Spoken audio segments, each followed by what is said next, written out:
લોકસભાની ચૂંટણી જાહેર થઈ ગયા બાદ પણ સુરત શહેર પોલીસ કમિશનર વિહોણું છે। રોજે રોજ હત્યા સહિતના ગુનાખોરીના બનાવો વધી રહ્યા છે। ત્યારે લિંબાયત વિસ્તારમાં રૂપિયાની લેતી દેતીમાં યુવક પર જીવલેણ હુમલો થયો હતો। તીક્ષ્ણ હથિયારોથી થયેલા હુમલામાં ગંભીર રીતે ઇજાગ્રસ્ત થયેલા યુવકને સારવાર અર્થે હાલ હોસ્પિટલ ખસેડવામાં આવ્યો છે।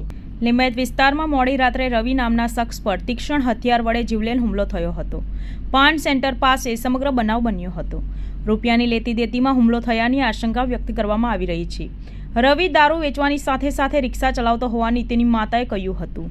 ઈજાગ્રસ્ત રવિની માતાએ કહ્યું કે મારા દીકરાને તેના મિત્રો સાથે લઈ જવાયો હતો। બાદમાં મને જાણ કરાઈ હતી કે મારા દીકરા પર હુમલો થયો છે, જેથી અમે તાત્કાલિક હોસ્પિટલ દોડી આવ્યા હતા। મારા પતિના મોત બાદ મારો એકમાત્ર સહારો મારો દીકરો જ છે। મારી એક જ માંગ છે કે મારા દીકરા પર હુમલો કરનારને સજા આપી અમને न्याय આપવામાં આવે। रवि वाल्मीकि आए रहे। क्या हुआ था?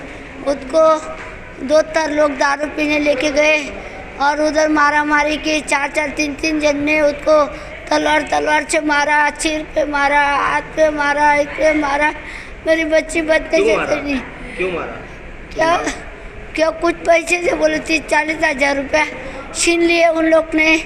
और ये उठा जब तक इसको मारी रात में।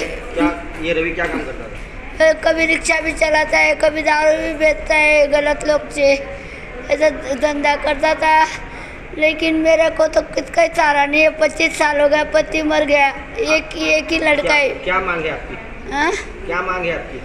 मेरे को मेरा बच्चा है वही गुनेगार पकड़ायला पाहिजे ना। वो गुनेगार पकड़ा जाना चाहिए। वो गुनेगार को जिंदा मत रखना, उनको मत रखना।